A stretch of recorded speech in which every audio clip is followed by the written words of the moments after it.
Welcome to another one of my DVD videos. This one's going to be a tribute video to my two favorite filmmakers, Quentin Tarantino and Robert Rodriguez. Real quick, before I'm going to show this shirt right here. I decided to wear this for the video since it is a tribute video to Robert Rodriguez and Quentin Tarantino. This T-shirt was made to promote the Grindhouse movies, but then I just realized I wore that last video. If this is the first one you're seeing, then this shirt is new. That's why I decided to show it, just in case. But I wore this in the last video I did, just because it's like one of my favorite shirts I have. And so it kind of takes the piss out of it now, because this would be the right occasion to wear this, and I just wore this last time. But anyway, so yeah, this one I'm going to show all the DVDs that I own from Quentin Tarantino and Robert Rodriguez. But real quick, before I do that, I'm going to show this book, because I have a lot of stuff that has to do with them. This is a book I got off Amazon. It's called Quentin Tarantino, The Man in His Movies. I'm right at the end of this, if you can see the bookmark. I'm right at the end. I think I got like less than 15 pages to go, but from what I've read so far, it's really good. So, as some guy reviewed it, I haven't finished it completely, so I can't say for sure, and I haven't read any of the other books that came out about him, but some guy on Amazon said that this is the best one if you want to read a book about Tarantino, and I believe so. I wish it went further. It stops at, from what I saw, it stops at 4 rooms, so, which is like 95 or 6 or something like that. But anyway, another book I have, this one is really good. If you guys like the Grindhouse series that they did together, this one is called The Sleazefield Saga, of an exploitation double feature, the Grindhouse book, and that's Planetary and Death Proof, the movies they did together. And this is like 260 pages, and it's got, I think somewhere I read it said it had both screenplays of both movies. It doesn't, though. It has the Planetary screenplay. It does not have the Death Proof screenplay. I don't know why, but it's got a bunch of, it's got like, each one has its own, they're like divided. So Planetary is like 100 or more pages of it, including the screenplay. It's got behind the scenes photos. It talks to not just Robert Rodriguez, it talks to like his whole team, like his graphic team, and stunt people that did stunts in the movies, and the actors that were in the movies. Same thing for Death Proof, and it's got a bunch of photos you can only get exclusive to this book, as well as like posters, all the posters they use around the world and stuff like that. This I've read cover to cover twice, and I read it from time to time. This is the back of it. You could get this, you could probably get it at a bookstore. I got this off Amazon though, and that's them there in the set of Planetary. But it's amazing. If you're fans of the directors and filmmaking, or fans of the movies, you should pick this up. Anyway, the reason I'm doing this video is because Quentin Tarantino and Robert Rodriguez are my two filmmakers. I would have to say Quentin Tarantino is one of my favorites because the dialogue. His movies are just, he is just an amazing dialogue writer. And a lot of people say that a lot of his stuff is ripped off from other movies. I haven't seen the movies that he supposedly rips off, but it's just dialogue in his movies, just amazing. So even if he's ripping it off, he's changing the dialogue and making it into a good movie, maybe even better than what he's ripping off. But I think the main thing with him is he's just like he's got like a encyclopedic knowledge of film, and the stuff he's making influenced him, so he's not directly copying, at least not purposely. But like I said, back to it, he's just an amazing dialogue writer. And I saw somewhere, it's true, like a lot of people in movies, the reason they get it wrong is that they don't even take time to write good dialogue, and they just talk about the plot. And life's not about just a plot. People talk about regular everyday stuff. And a lot of his movies all his movies have great dialogue. The first one I'm going to start off with, and yeah, you guys are going to notice I got a lot more Tarantino than Rodriguez, but that's mainly because Rodriguez, he did like 3 or 4 Spy Kid films, and then he did Shark Boy and Lava Girl, and then movie shorts, and I'm just not into that type of stuff. It's cool that he did that. I heard somewhere he did that because all the movies he does, he has kids, and they can't watch the movies he does, so he did those movies so they could see what he does. Or who knows, maybe he did that just to cash in, because he knew those movies would do really well in the box office, and then he used that money to make Troublemaker Studios, which is like the lot he shoots his movies. He shot the entire Sin City there. But so yeah, I have more Tarantino here than Rodriguez. The first one I'm gonna start off with is Tarantino. I'm gonna start with all Tarantino films. The first one, he didn't direct. He wrote the screenplay, and he tried to shop around. And when he wrote the screenplay, he attached himself as a director, but he had done nothing yet, and he just cannot get the movie made his way, him directing and stuff like that.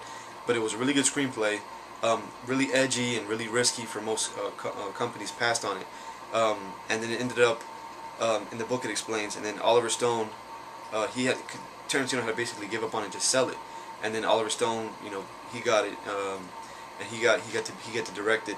And I think in the book I read that Tarantino has not watched the film. That book's kind of old though, but he said he never watched the film because that's not the real version of it. And then it's Natural Born Killers. If you haven't seen this movie, it's got Woody Harrelson and Juliette Lewis. They're both serial killers, I guess. They're just like deranged psychopaths, and it's because Juliette Lewis had a bad upbringing with her father was very abusive, and her father is played by Rodney Dangerfield, and he does a really good role. I've never seen him play a role like that. So then one day Woody Harrelson delivers meat to their house, and he gets her to run away with them, and then they just go on a, countrywide killing spree, but they're really deep in love, and then they end up getting caught, and then they both get sent to prison, the same prison, but they're separated, and then they escape and stuff like that. I don't want to kill it. It's a really long movie. There's really nothing out there like this. It's really kooky, and the cinematography is crazy. It's pretty gory. I wouldn't call it a horror. I would call it like an action drama, but it's really good. He only got the credit. Tarantino only got the credit for story, which means even though he wrote a screenplay, they just pretty much said that all he did was give them the basic idea, and then what's his name?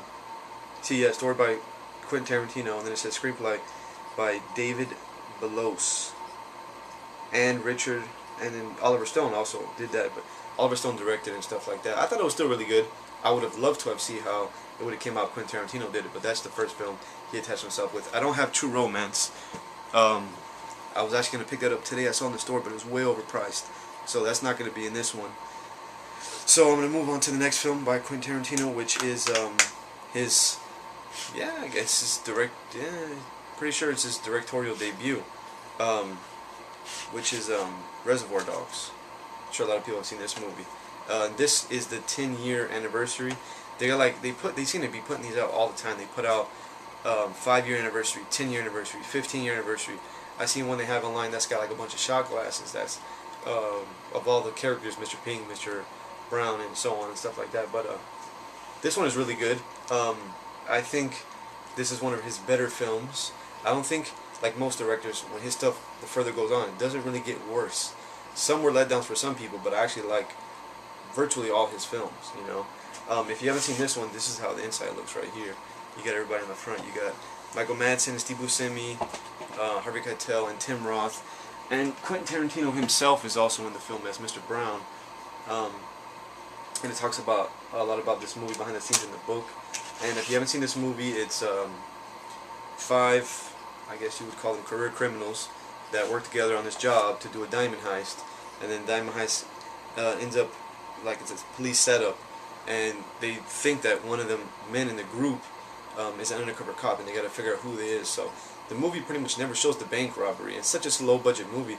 I think it was like $6 to $8 million to make this movie, and then it grossed a lot. It did really well at the film festivals when it came out, and this is pretty much what made Tarantino at least semi-famous and put him on the map and stuff like that. He wrote a few screenplays and he did something back in the day and stuff like that, but this is what really put him on the map, and it's got awesome performances by Michael Madsen. I love his character. Steve Buscemi. Virtually everybody in this movie does really good. So that's Reservoir Dogs right here. And the next film, of course, this is I think the one that he's most known for, and I think he really did a lot of things with this movie. I think he wrote so. I think the screenplay was like 260 pages or something like that, and it's a really long movie. But I don't know if that all made it into it. But he wrote amazing stories. And then what's his name? I think it's Roger Avery. One of his best friends from the book. Also, they talk about it. That he was writing a short. No, I don't think it was a short film. It might have been a whole film. And he pretty much cannibalized that guy's story and put it in. Ended up being the Bruce Willis segment with his with Fabian, I believe is the girlfriend's name in the movie where they're in the hotel and doing that whole stuff. He took that, but everything else he wrote. And it's Pulp Fiction, of course. And this is the collector's edition. And this is the inside, and it's like the famous cover with Uma Thurman on the front. I haven't opened this in a while. It's 2 discs, as you can see right here. And I think another thing he did with his career was, since I'm really young, this came out This came out when I was 8. So I didn't watch it at first, and then once I had watched it, John Travolta and Samuel Jackson had already established themselves. But before that, they weren't known as big actors, and I think John Travolta he did that TV movie Bubble Boy, and then he did Saturday Night Fever, and then he also did what's it called? Guess Who's Talking Now? Or Look Who's Talking Now, with the babies and stuff like that. So Tarantino really took a chance with, he saw something in Travolta. He knew he would play the Vincent Vega character really good, and he had a big argument and fought to get him in the movie because Lawrence Bender, the producer, and the Weinsteins that produced pretty much all his movies over at Dimension, Miramax Films, didn't want Travolta in the movie. He won that battle, and look what happened. Now he's made the guy an established actor. I think John Travolta is in ultimate debt to Tarantino, because who knows what his career would have been. Maybe it's just as successful, but him being an action star and being seen as a serious actor may have never happened if it wasn't for this film. And if you haven't seen this film, real quick, it's really hard to explain. There's not a real plot in this movie. It's almost like an anthology series, but the stories do intermingle, and it's like, the Bruce Willis story is like he's a boxer that he's got the mob bet on him or whatever, or this gangsters bet on him, and he's supposed to lose. Instead, he beats the guy, takes the money, and now he has to leave LA. Another story is like John Travolta's character, Vincent Vega, has to take out Marcellus Wallace, who's played by Ving Rhames in the movie. He has to take out Uma Thurman's character, Mia Wallace, on a date while Marcellus is out of town, and then there's just strange sexual tension when they go on a date, and it's kind of weird because it's his boss, and they got literally kill him if something goes wrong. And then when they go out, she ends up finding a bag of heroin in his jacket, when she thinks it's cocaine. She sniffs it, and she overdoses. So then he's got to rush to her friend's house and try to revive her with this adrenaline shot, the famous scene. Everybody's seen this movie, so I'm not going to talk about this too much, but this to me is definitely one of my top favorite, as I'm sure everybody shares that opinion, Tarantino films. The next one is weird, and it says in the front, wildly outrageous, I would call it that, and it says it from the makers of Pulp Fiction. This one I think came out directly after Pulp Fiction, which is 4 Rooms. If you haven't seen this one, it's kind of like an anthology series or anthology movie, and it's pretty original. I've never heard about other people doing it. Yeah, I think they have. Other people have done this a lot, but I think they're the people who do it in the 90s only. And it's 4 different stories by 4 different directors that they merged and wove into one story, and it's all about Tim Roth, which is the guy also from Reservoir Dogs, and it's his first night as a bellhop in this really famous hotel. The name of the hotel, what is the name of the hotel?